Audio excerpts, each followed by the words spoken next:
Are you actually serious right now? I stared at my stepdaughter Vanessa in disbelief, the words hanging between us like a physical barrier. Completely serious, she replied, arms crossed over her designer blouse. Dad would have wanted me to have the perfect wedding. And since he's not here to pay for it, the responsibility falls to you. I took a deep breath, trying to process what she was asking. Demanding, actually. My husband Richard had passed away 14 months ago after a brief but brutal battle with pancreatic cancer, leaving me to raise our twins, Max and Olivia, who had just turned 12. And now his 26-year-old daughter from his first marriage wanted me to sell our family home to fund her extravagant wedding to a man she'd been dating for less than a year. Vanessa, this house isn't just an asset. It's our home, mine and the twins. Where exactly would you expect us to live? I asked, struggling to keep my voice level. She shrugged, inspecting her manicured nails. You could rent somewhere smaller. The twins could share a room. It's temporary until you figure things out. That conversation happened 8 months ago, the first of many confrontations that led me to where I am today, standing at the back of an ostentatious church, watching my stepdaughter's wedding unfold with a document in my hand that would change everything. Richard and I had been married for 14 years. I met him when I was 30 after his first marriage to Vanessa's mother had ended in a bitter divorce. Vanessa was 12 then, the same age my twins are now, and I'd done everything I could to be a supportive stepmother despite her resistance. She just needs time, Richard would say whenever I came home crying after another one of Vanessa's cruel rejections. The divorce was hard on her. I gave her time, years of it. I attended every school event, helped with college applications, celebrated her achievements, and tried to include her in our family life after the twins were born. But Vanessa remained cold, treating me like a temporary inconvenience in our father's life rather than his wife and the mother of her half-siblings. When Richard was diagnosed, everything happened so quickly. Within 3 months he was gone, and I was left grieving while trying to help 2 confused and heartbroken children process the loss of their father. Vanessa, who had moved across the country for work years ago, flew in for the funeral and left the next day. I can't bear to be in that house without him, she'd said, not bothering to help with any arrangements or spend time with her half-siblings, who were desperate for connections to their dad. I didn't hear from her again until she called announcing her engagement to Bradley, the son of a prominent local business family she'd reconnected with at the funeral. The same call where she mentioned how perfect our spacious home would be for wedding photos. When I refused to sell our house, explaining that it would uproot the twins during an already difficult time, Vanessa exploded. "This is so typical. You've always put those kids ahead of me," she shouted through the phone. "Dad left that house to all of us, not just you and your precious twins." This wasn't technically true. Richard and I had owned the house jointly, and his will had left his share to me with the understanding that the twins would inherit it eventually. Vanessa had received a generous life insurance payout and Richard's vintage car collection, which she promptly sold. "Vanessa, your father wouldn't want your siblings to lose their home," I tried to reason. "Half-siblings," she corrected icily. "And Dad would have wanted to give me away at my dream wedding. Since he can't do that, the least you can do is make sure the wedding happens the way he would have wanted." Despite my refusal to sell, Vanessa continued with her wedding plans, repeatedly hinting that I could do the right thing and at least take out a second mortgage. When that didn't work, she started asking for loans, suggesting I dip into the twins' college funds or cash out my retirement account. "It's just sitting there anyway," she argued during one particularly heated phone call. "And Bradley's parents are expecting a wedding that matches their social standing. I can't embarrass him with something cheap." I offered what I could afford, a modest contribution that would cover the flowers or perhaps the photographer. She dismissed it as insulting. The situation reached a breaking point 3 months before the wedding. Vanessa and Bradley came for dinner, ostensibly to discuss compromises on the wedding budget. The twins were excited to see their older sister, having prepared handmade gifts to congratulate her on her engagement. "We made these for you," Olivia said shyly, presenting a scrapbook of family photos that included several of Vanessa with Richard from when she was younger. Vanessa barely glanced at it. "Thanks, I'll look at it later." Throughout dinner, she discussed the wedding as if it were a corporate merger, all spreadsheets and vendor negotiations. Bradley mostly sat in silence, occasionally giving me apologetic looks when Vanessa's demands became particularly outrageous. The venue alone is 40,000, she explained, showing me pictures of a historic mansion. And that's before catering, which is another 35 per head with a minimum of 200 guests. That's more than I make in a year, I said quietly, aware of the twins listening from their end of the table. Well, if you just sell this place, it wouldn't be an issue, Vanessa snapped. It's too big for the three of you anyway. This is our home, Max interjected, his voice small but determined. Dad picked it out special for when we were born. Vanessa rolled her eyes. You wouldn't even remember that. You were babies. But we know the story, Olivia said. Dad told us all the time. How he wanted a big yard and rooms where we could all be together, but also have our own space to grow. Well, Dad would want me to have my dream wedding more than he'd want you to stay in some house you'll outgrow in a few years anyway, Vanessa replied dismissively. After the twins went to bed, clearly upset, the argument escalated. I'm not selling our home, Vanessa, I said firmly. I've offered what I can afford, and I'm sorry if it's not enough. But your father would never expect your siblings to lose their home for a one-day event. Fine, she said coldly, gathering her things. Then don't bother coming to the wedding. I don't want you there anyway, you or those two. You're not real family. Bradley looked uncomfortable. Vanessa, maybe we should. No, she cut him off. I've made my decision. If she won't help, she's not welcome. Dad would understand. With that, she stormed out, leaving Bradley to apologize awkwardly before following her. The formal invitation arrived by email the next day, a curt message stating that due to budget constraints and venue limitations, my presence and that of the minor children would no longer be accommodated at the wedding. As if we were furniture that didn't fit the floor plan. The twins were devastated when I had to tell them, not because they were particularly excited about sitting through a wedding ceremony, but because it was one more rejection from a sister they desperately wanted to connect with, one more severed tie to their father. Why doesn't she like us, Mom?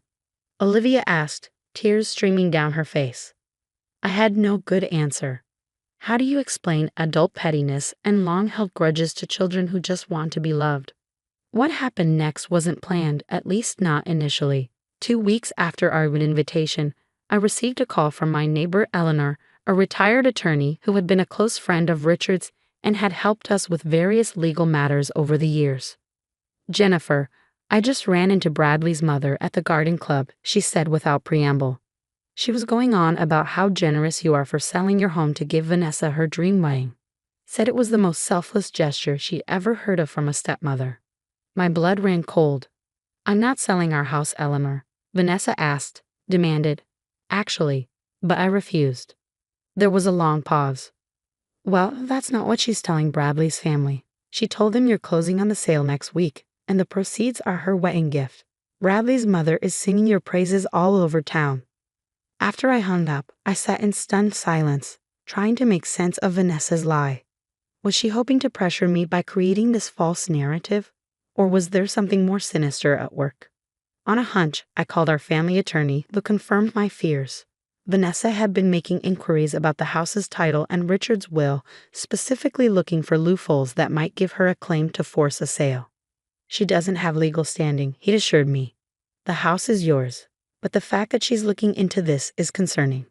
That evening, after putting the twins to bed, I sat in Richard's old office, surrounded by the remnants of his life, books he'd loved, photos of our family, the worn leather chair where he'd read bedtime stories to the twins.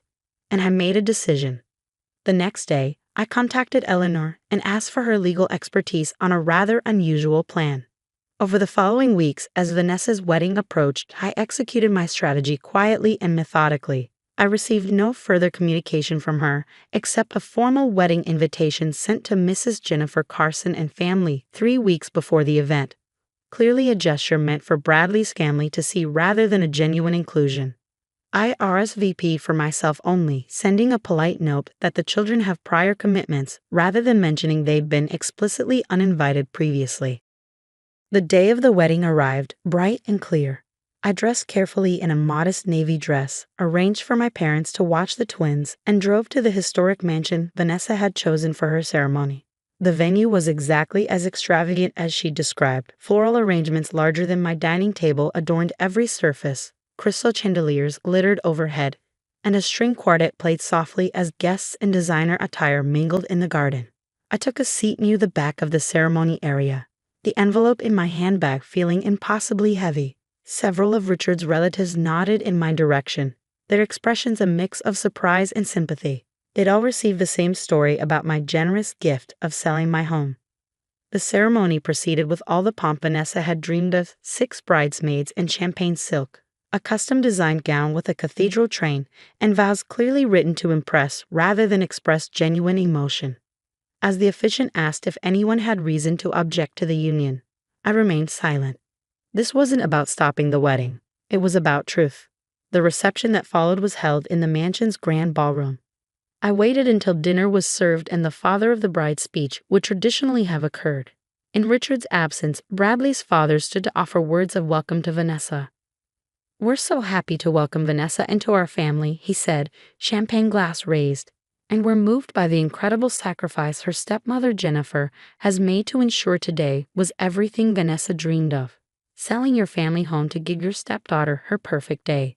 There's no greater testament to family love than that." Murmurs of approval rippled through the crowd. Vanessa's smile froze on her face as she spotted me at the back table. This clearly wasn't part of her plan. She'd assumed I'd be seated far from the main party, not witnessing this public acknowledgement of a lie. When Bradley's father finished, the event coordinator announced it was time for toasts from other family members. Before anyone else could stand, I rose from my seat, envelope in hand. "I'd like to say a few words," I said, my voice carrying across the suddenly quiet room. Vanessa's eyes widened in panic as I made my way to the front of the room. Bradley looked confused, glancing between his new wife and me. "For those who don't know me, I'm Jennifer Carson, Richard's widow and Vanessa's stepmother," I began, my voice steadier than I felt. "First, I want to congratulate Vanessa and Bradley on their marriage and wish them every happiness." I paused, making eye contact with Bradley's parents, who were beaming at me with approval. "I've heard there's been some confusion about a wedding gift from me," I continued. "Specifically, about the sale of our family home." Vanessa half rose from her seat, but Bradley placed a restraining hand on her arm, his expression darkening as he began to understand the implications. "I want to clarify that I have not sold my home to pay for today's celebration," I said clearly. "That home is where my children, Vanessa's half-siblings, and I still live. It's the home Richard and I built together, where we raised our family, and where his memory lives on in every room." The room had gone completely silent. Bradley's mother's smile had faded to confusion. "However," I continued, opening the envelope I'd brought, "I did make a decision about property recently. Richard owned a vacation cabin in the mountains that was separate from our primary residence. He and I spent our honeymoon there, and we took the twins there every summer. It was his special place." I withdrew the document from the envelope. "I've decided that this property should benefit all of Richard's children. So while I haven't sold our family home, I have transferred ownership of the cabin to a trust." Vanessa's expression shifted from panic to calculation, clearly assuming the trust would benefit her financially. "This trust," I continued, "will maintain the property as a retreat for families dealing with childhood grief and loss. It will be named for Richard and operated by the Children's Bereavement Center that helped Max and Olivia after their father's death." I held up the trust document for everyone to see. "The property belongs to someone else now, to children who need a safe place to heal, just as Richard would have wanted. I've made this donation in honor of today's marriage as my gift to the couple." The implications were clear. There would be no windfall for Vanessa, no property she could leverage or sell. Instead, her father's beloved cabin would help children like the half-siblings she rejected. Bradley's parents were the first to react, rising to their feet with genuine applause. Others joined, perhaps not fully understanding the subtext but appreciating the charitable gesture. Bradley himself looked relieved, as if a weight had been lifted. Vanessa sat rigid in her chair, a brutal smile fixed on her face as she realized her lies had been exposed in the gentlest, most public way possible. After returning to my seat, I stayed only long enough to finish my meal and accept genuine thanks from Bradley's parents, who seemed oblivious to the tension between Vanessa and me. As I prepared to leave, Bradley approached alone.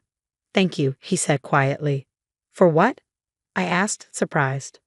"For not saying everything you could have." He glanced back at Vanessa, who was determinedly mingling with guests, as if nothing had happened.